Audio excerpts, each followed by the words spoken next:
Assalamualaikum warahmatullahi wabarakatuh. Alhamdulillahi rabbil alamin. Wassalatu wassalamu ala khatamil anbiya'i wal mursalin. Nabiyyina Muhammadin wa ala alihi wa sahbihi ajma'in. Amma ba'du. Pada sesi yang lepas kita dah bincangkan tentang salah satu daripada sifat yang disebutkan oleh Al-Barbahari rahimahullahu ta'ala, iaitulah sifat Al-Ahadiyah dan Al-Wahidiyah, keesaan Allah Ta'ala. Wa huwa jalla thana'uhu wahidun laisa kamithlihi syai'. Dan Al-Barbahari menafsirkan makna wahidun iaitu laisa kamithlihi syai'. Wa huwa as-sami'ul basir. Dalam surah Syura ayat 11 ini ada pula dua lagi sifat yang disebutkan oleh Allah Ta'ala. Laisa kamithlihi syai'. Ini adalah sifat salbiyah. Kita dah bincangkan. Wa huwa as-sami'ul basir. Dan dialah yang maha mendengar lagi maha melihat. Dan sifat ini banyak disebut ya, dalam Al-Quran Al-Karim dan Sunnah Nabawiyah. Di antaranya dalam surah An-Nisa juga ayat 58. Inna Allaha ni'imma ya'idhukum bih. Inna Allaha kana sami'an basira. Allah itu senantiasa maha mendengar lagi maha melihat. Dan datang dalam Al-Quran ayat-ayat yang mengatakan Allah itu mendengar, Allah itu melihat. Ya. Jadi bagaimanakah ahli sunnah wal jamaah beriman bahawa Allah itu mendengar lagi melihat? Mendengar makna di sini Allah Subhanahu wa taala mendengar segala bunyi, segala suara. Kerana mendengar ialah idrakul aswat al-masmu'ah, mendengar segala bunyi dan suara yang boleh didengari, dan Allah Ta'ala tidak tersembunyi daripadanya apa-apa frekuensi bunyi sekalipun. Ya. Kalau kata semut berjalan di atas batu hitam, semut halus berjalan atas meja, atas celah baju kita, kalau tapak kakinya itu ada bunyi, kita tak dengar, Allah dengar. Bunyi degupan jantung kita, kita tak dengar, Allah dengar. Ya. Dan Allah itu maha melihat, idrakul mar'iyat al-mawjudat. Allah itu melihat, mencapai dengan penglihatannya segala objek yang tampak, yang kelihatan. Ya. Dan Allah melihat segala-gala yang ada. Ya. Sama ada yang dipantulkan oleh cahaya atau tidak dipantulkan oleh cahaya. Mata kita nak melihat perlukan bantuan cahaya. Allah dia adalah cahaya. Allahu nurus samawati wal ard. Dia tak perlu kepada pantulan cahaya. Ya. Dalam hadis Nabi SAW bersabda,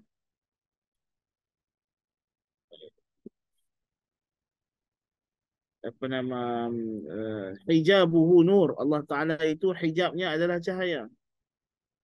Lau kashafahu la ahraqat subuhat wajhihi kullama intaha ilaihi basaruhu min khalqih.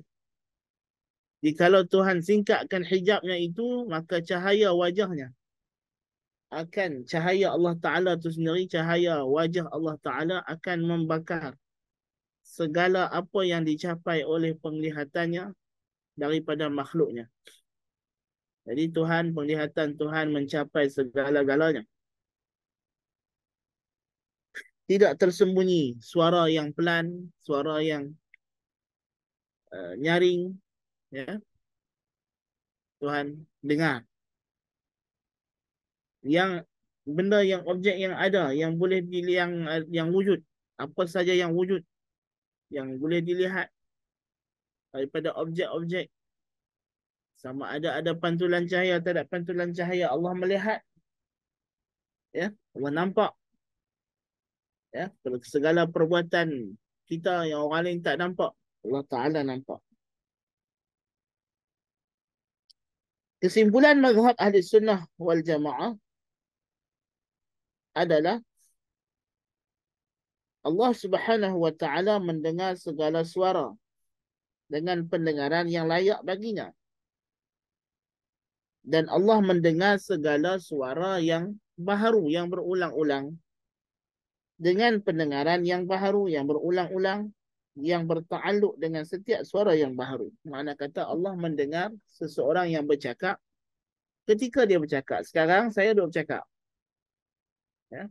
Dan tuan-tuan sekarang yang tengok recording ini, tuan-tuan play, tuan-tuan mainkan, ya, video ini di laptop, di komputer, di handphone, ya, menerusi channel YouTube. Jadi tuan-tuan buka suara. Allah mendengar, Allah sedang mendengar. Ketika saya sedang bercakap ini, secara rakaman ini, Allah mendengar. Bila tuan-tuan buka suara saya nanti, masa tuan-tuan buka ini, juga Allah mendengar. Ya. Ketika mana kita bercakap, Allah dengar apa yang kita cakap. Suara pelan, suara kuat, Tuhan dengar semua. Orang menjerit, orang cakap bisik-bisik, Tuhan dengar semua. Ketika dia sedang bercakap, ketika dia sedang berbisik, suaranya itu dicapai oleh pendengaran Allah Ta'ala. Dan bahawasanya Allah Ta'ala melihat segala yang boleh dilihat, segala benda objek yang boleh dilihat dengan penglihatan yang layak baginya. Dengan penglihatan yang berulang-ulang, yang bergantung dengan segala yang baharu. Makna kata, benda yang dulu tak ada. Kemudian bila dia ada, maka Tuhan nampak dia. Masa Adam AS belum wujud. Malah Tuhan tak lihat Adam. Masa tak ada, benda tak ada, tak boleh dilihat. Melihat ini bergantung kepada wujud. Jadi bila Adam diciptakan oleh Allah Ta'ala, wujud, Tuhan nampak. Kita dulu tidak ada. Kemudian kita ada dalam perut mak kita. Tuhan lihat kita. Ya. Jadi Tuhan melihat segala objek yang baru ada, segala pergerakan. Ya, kalau kata kita melihat kereta, kenderaan bergerak dari satu tempat ke satu tempat. Tangan saya sedang bergerak ini. Tuhan melihat pergerakan ini. Ya. Tuhan tahu tangan ini tengah bergerak dan dia melihat dan dia nampak. Dengan matanya yang maha indah, yang maha agung. Tuhan nampak semua benda. Ya.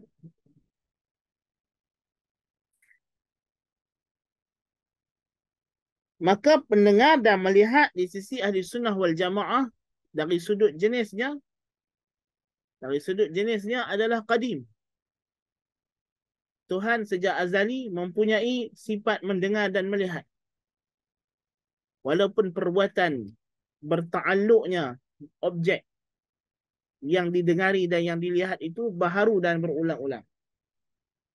Tetapi Tuhan sejak dia wujud, dia sudah sedia adanya mendengar dan melihat. So apa sahaja bunyi yang ada lepas itu yang dia cipta, dia dengar. Bila dia bercakap, dia dengar suara dia. Dia melihat dirinya sendiri. Dia melihat makhluk-makhluk yang dia ciptakan bila dia ciptakan. Bila dia cipta arash, dia nampak arash. Bila dia cipta malaikat, dia nampak malaikat. Bila dia cipta jin, dia nampak jin. Dia cipta manusia, dia nampak manusia. Jadi Tuhan melihat segala-galanya. Tidak ada yang tersembunyi daripada penglihatan Tuhan. Tidak ada suara yang boleh disembunyikan daripada pendengaran Tuhan. Dan kalau tidak dilihat dan tidak didengari, kalau kita tak bercakap, macam mana? Tuhan tahu apa yang ada dalam diri kita pula. Niat kita ni Tuhan tahu. Niat, bisikan jiwa, monolog dalaman yang tidak ada suara, ini ta'alluqnya dengan ilmu Tuhan. So, kita ada 3 sifat yang berbeza. Ilmu, mendengar dan melihat. Mendengar dan melihat melazimkan ilmu. Tetapi ilmu tak mestinya mendengar dan melihat. Kerana Allah telah tahu tentang Adam, tentang kita sebelum kita wujud. Jadi ilmu mendahului. Ya. Sebelum kita bercakap, Tuhan dah tahu apa yang kita akan cakap. Kita pun tak tahu esok kita cakap apa. Saya pun tak tahu lagi lepas kelas ni, saya nak pergi cakap dengan siapa, apa saya nak cakap. Tapi Tuhan dah pun tahu apa yang saya akan cakap. Dan bila saya cakap sekali lagi, Tuhan dengar apa yang saya cakap. Kan? Sebelum Tuhan ciptakan sesuatu manusia, dia sudah tahu manusia itu bagaimana rupanya, bentuknya. Kerana dia yang cipta. Dan bila dia sudah ciptakan manusia itu terbentuk wajahnya, tangannya, kakinya dalam perut mak dia, maka Tuhan melihat dia. Ya? Maka jenisnya adalah qadim, tetapi afradnya, individu perbuatan melihat dan mendengar. Melihat dan mendengar. Pendengaran dan penglihatan ini adalah qadim, azali, ada pada Tuhan. Tidak pernah hilang. Tuhan sejak dia ada, dia sudah pun ada pendengaran dan ada penglihatan. Adapun melihat dan mendengar, ini perbuatan yang berterusan dilakukan oleh Tuhan. Perpetually. God is perpetually active. Ya? Tidak akan putus-putus. Tidak ada benda yang tersembunyi daripada pendengaran dan penglihatan.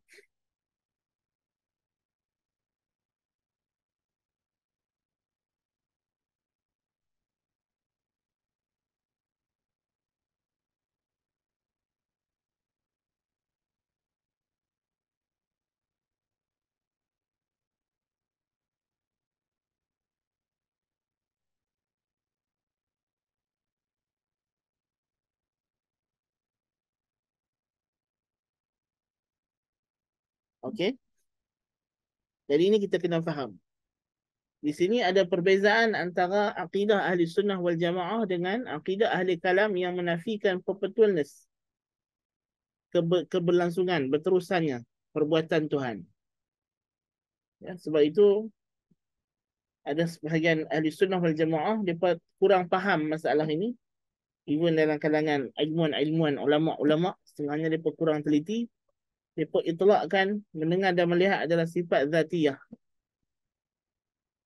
Tapi mereka tidak terperasan bahawa kalau kita macam itu saja zatiyah tanpa ada penjelasan lanjut, tentulah golongan ahli kalam macam Al-Asy'ariyah dan Al-Maturidiyah juga setuju. Sebab kata memanglah mendengar dan melihat sifat zatiyah, sifat ma'ani yang memang ada pada Tuhan. Tetapi masalahnya golongan ini menafikan perpetualness of the action. Tajaddudul af'al. Jadi dia berkata Tuhan mendengar dan melihat, tetapi mendengar dan melihat Tuhan itu qadim.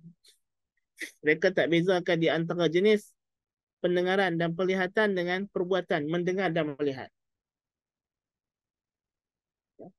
So bagi mereka hakikatnya mendengar dan melihat balik kepada makna ilmu. Tetapi mendengar dan melihat ialah ziyadatul inkishaf, pertambahan tersingkapnya perkara. Tetapi itu pun bukan ada di sana kebaharuan. Ini masalah lah. Jadi akhirnya mereka kata maksud mendengar dan melihat, sebahagian muhaqqiqin Asy'ariyah dan Maturidiyah mengatakan hakikatnya makna mendengar dan melihat ialah ilmu. Bukan sifat lain yang berbeza. Ini salah. Dan majoriti Asy'ariyah dan Maturidiyah yang kata mendengar dan melihat berbeza dengan ilmu, mereka tidak boleh bagi kita apa dia maksud mendengar dan melihat yang sebenarnya. Akhirnya balik kepada takwil, balik kepada tafwid. Tidak isbat makna mendengar dan melihat secara hakiki. Ya. Jadi kita kata sifat mendengar dan melihat walaupun dia adalah zatiyah, tetapi dia ada tajaddud dari segi masmu'at dan mar'iyat.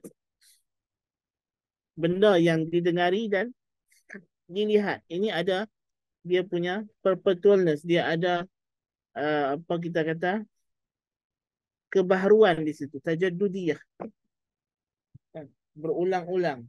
Karena objek wujud. Bukannya semua serentak Tuhan cipta. Hari ini dia cipta lagi, esok dia cipta lagi. Ya? Jadi semua benda yang dulu tidak wujud, kemudian bila dia wujud, masa wujud itu Tuhan melihat. Walaupun sebelum dia wujud, Tuhan telah tahu. Ya. Ah,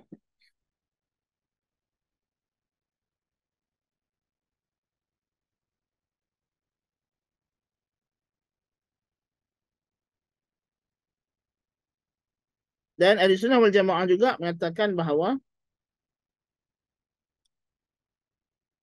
pendengaran yang Tuhan nisbahkan kepada dirinya ada dua. Pendengaran am dan pendengaran khas. Pendengaran am ialah Tuhan mendengar segala bunyi, segala suara, suara orang kafir, suara orang beriman, suara orang saleh, suara orang fasik, semua dengar. Tuhan dengar semua. Tetapi apa nama apa pendapat uh, pendengaran khas ini adalah sam'ul ijabah.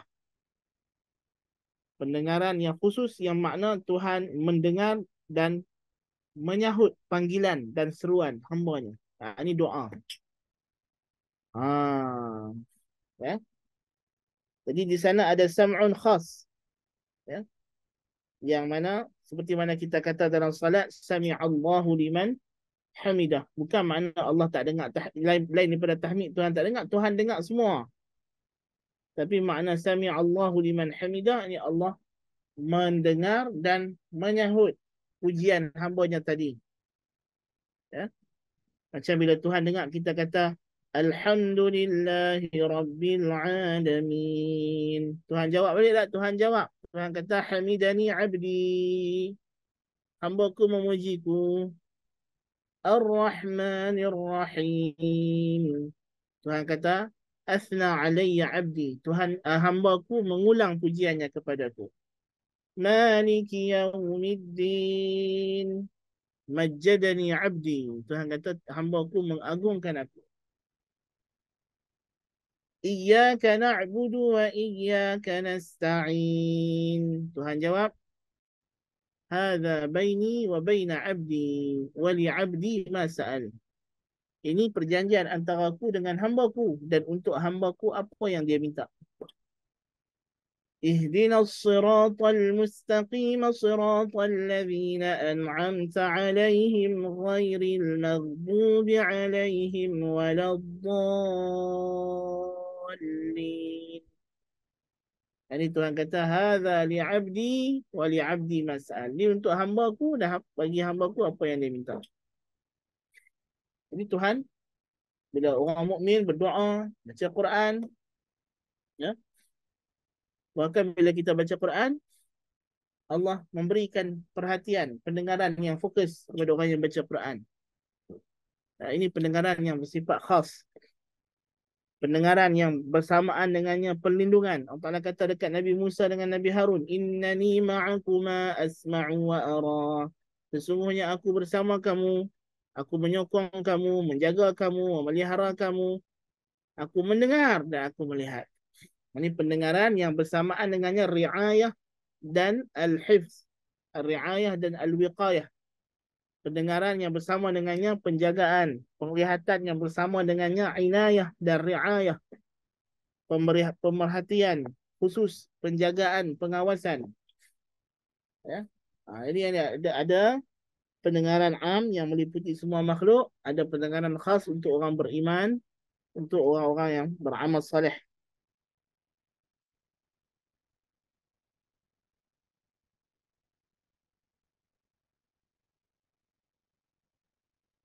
Demikian juga nas yang menisbahkan basar kepada Allah Ta'ala, penglihatan. Kalimah basir datang dengan makna basar, melihat, ya besar, dan basir dengan makna alim. Macam Allah Ta'ala kata, wallahu basirun bima ta'malun, inna Allah basirun bil ibad. Ini maknanya mendengar dengan makna sesungguh-sungguh mengetahui. Penglihatan dengan makna melihat dengan makna bersungguh-sungguh mengetahui. Melihat yang disertai dengan pengetahuan ilmu yang mendalam. Ya. Jadi apakah dalilnya Allah Ta'ala itu mendengar dan melihat? Yang pertama ialah kita kata dalil kamal. Bahawa sifat mendengar dan melihat adalah sifat sempurna. Dan kita makhluk yang hina dina ini ada sifat mendengar dan melihat. Dan kita tahu bahawa Yang tidak melihat dan tidak mendengar itu cacat. Sama ada dia pekak, kalau tak mendengar namanya pekak, kalau tak melihat namanya buta. Ya. Jadi kalau begitu, Allah Ta'ala adalah yang maha sempurna. Tentulah dia lebih utama lagi memiliki sifat pendengaran dan penglihatan dan mendengar dan melihat. Ya. Demikian juga siapa yang beri kepada kita pendengaran dan penglihatan sehingga menjadikan kita lebih sempurna daripada makhluk yang tak mendengar dan tak melihat. Bukankah kita ni lebih sempurna daripada kursi, meja yang tak mendengar dan melihat? Ya. So kalau begitu, di antara perkara yang menjadikan kita lebih hebat, lebih baik daripada kursi dengan meja, ialah kita mendengar dan melihat. Tapi kita ni adakah lahir-lahir kita terus mendengar dan melihat? Tidak. Diciptakan, diadakan. Siapa yang cipta dan adakan pendengaran dan penglihatan kita? Allah. Jadi wahibul kamal, aula bil kamal. Yang memberikan pendengaran dan penglihatan, tentulah dia lebih utama lagi bersifat dengan sifat maha mendengar lagi maha melihat.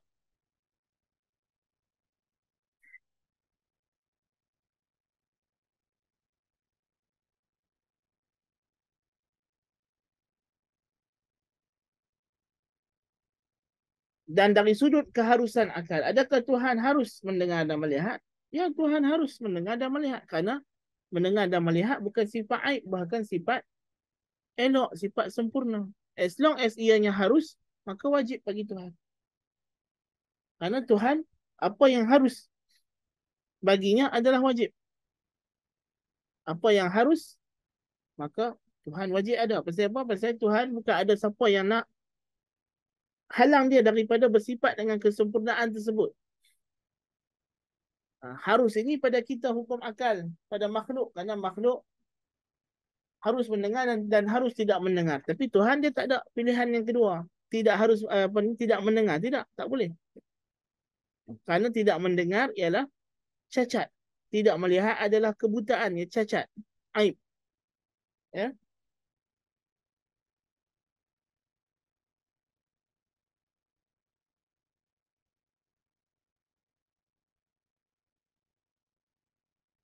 Jadi ini adalah dalil-dalil sokongan penghujahan logik rasional bagi apa yang telah dinyatakan oleh Nas. Kita kena faham tu. Dan ini adalah perkara yang telah dihujahkan oleh Allah Ta'ala dalam Al-Quranul Karim sendiri. Bagaimana dia mengisbatkan sifat ini dengan Allah Ta'ala mencela berhala-berhala orang musyrikin tidak mendengar dan tidak melihat.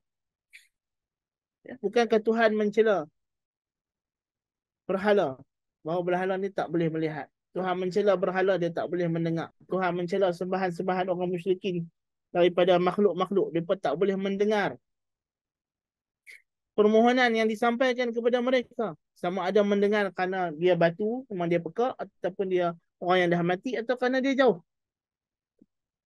Engkau duduk di Selangor, di Damansara, tapi engkau nak panggil satu Tok Syekh, Tok Wali yang duduk di, tak payah kata Selangor lah, engkau di rumah engkau, di tingkat 10. Tok Wali itu duduk rumah sebelah. Ya? Engkau dalam bilik engkau, kau semayang, lepas semayang kau angkat tangan, kau berdoa, wahai Tok Wali, tanpa guna loudspeaker, tanpa guna apa, haram dia tak dengar apa. Jadi kalau dia dengar pun tidak, apatah lagi nak menyahut, nak memenuhi apa yang kita minta. Maka Tuhan mencela sembahan-sembahan orang musyrikin dengan celaan yang nyata bahawa sembahan ini tidak mendengar dan tidak boleh menjawab. Kalau dia dengar, dia tak boleh menjawab. Macam orang mati. Kan? Orang mati kalau dia dengar pun dia tak boleh nak nyahut. Ya? Macam orang bisu. Kan? Allahul Musta'an.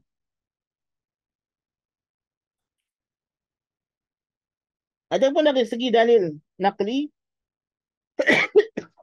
juga kita dapati Allah Subhanahu Wa Taala menggunakan menisbahkan kepada dirinya mendengar dan melihat dengan fi'il madhi dan mudhari'. Innani ma'akuma asma'u wa ara. Allah Ta'ala kata tentang wanita Al-Mujadilah yang datang mengadu kepada Nabi SAW tentang suaminya yang telah melakukan zihar. Tuhan kata, "Qad sami'a Allahu qawlan allati tujadiluka fi zawjiha wa tashtaki ila Allah. Wallahu yasma'u tahawurakuma. Inna Allah sami'un basir." Apa kata Ummul Mukminin Aisyah radhiyallahu anha? Maha suci Tuhan yang pendengarannya meliputi segala suara. Aku duduk dalam rumah, di balik pintu, di balik bilik. Ada perkataan yang si wanita ini, Khawlah ini, datang mengadu, aku tak dapat tangkap. Tak dapat dengar. Sedangkan aku duduk sebelah. Tapi Tuhan yang di atas 7 petala langit boleh dengar. Subhanallah. Ya? Dan Allah bagi tahu dia maha melihat. Ya? Dia melihat.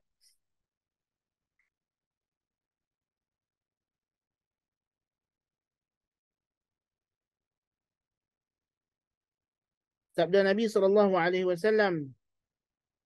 "Idza qala al-imam sami'a Allahu liman hamidah, faqulu rabb Allahumma rabbana lakal hamd, yasma'u Allahu lakum." Apabila imam berkata sami Allahu liman hamidah, maka hendaklah kamu makmum menjawab rabb Allahumma rabbana lakal hamd, yasma'u Allahu lakum. Allah mendengar kamu. Dan Allah Taala kata dia melihat perbuatan kita. Tuhan kata wa qul i'malu fasayarallahu 'amalakum wa rasuluh. Dan beramallah, Allah akan melihat amalan kamu. Sebab apa Tuhan kata akan di sini? Sebab dia amalan yang akan dibuat. Yang ini bila amalan tu dibuat, Tuhan akan melihat. Ya.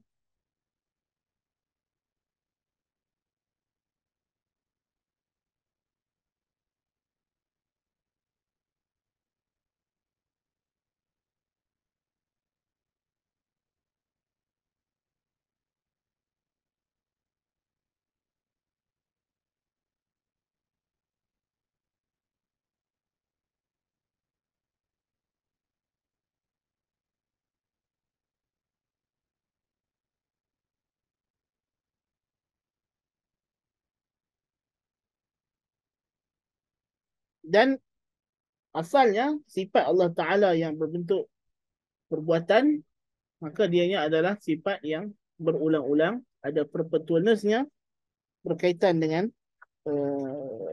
kebaharuan benda yang bertakluk dengan sifat tersebut. Ya.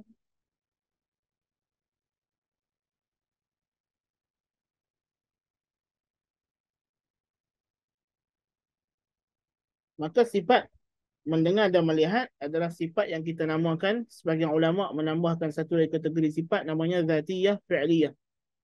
Sifat zatiyah fi'liyah, yang mana dia adalah jenisnya adalah qadim, tetapi afradnya adalah mutajaddidah, afradnya adalah baharu. So itu adalah apa yang kita dapat bincangkan tentang sifat mendengar dan melihat bagi Allah Subhanahu wa taala di sisi ahli sunnah wal jamaah, berbeza dengan pendekatan yang dipakai oleh golongan ahli kalam dalam isu yang mana asas ahli kalam dalam menafikan perpetualness Allah, sifat Allah Ta'ala di sini ialah mereka menafikan sifat fi'liyah itu sendiri, kerana bagi mereka apa yang telah kita bincangkan sebelum inilah, ya, kerana dalil hudus mereka itu, jadi syubhatnya ialah pada situ juga akhirnya.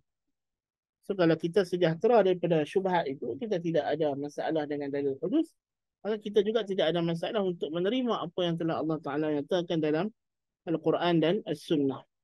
Ya. Jadi ini yang kita kena faham secara baik, dan mudah-mudahan apa yang disampaikan pada peringkas pada pagi ini tapi memberi manfaat untuk didengar, diamati dengan cermat, dan kita boleh faham dengan baik insya-Allah taala.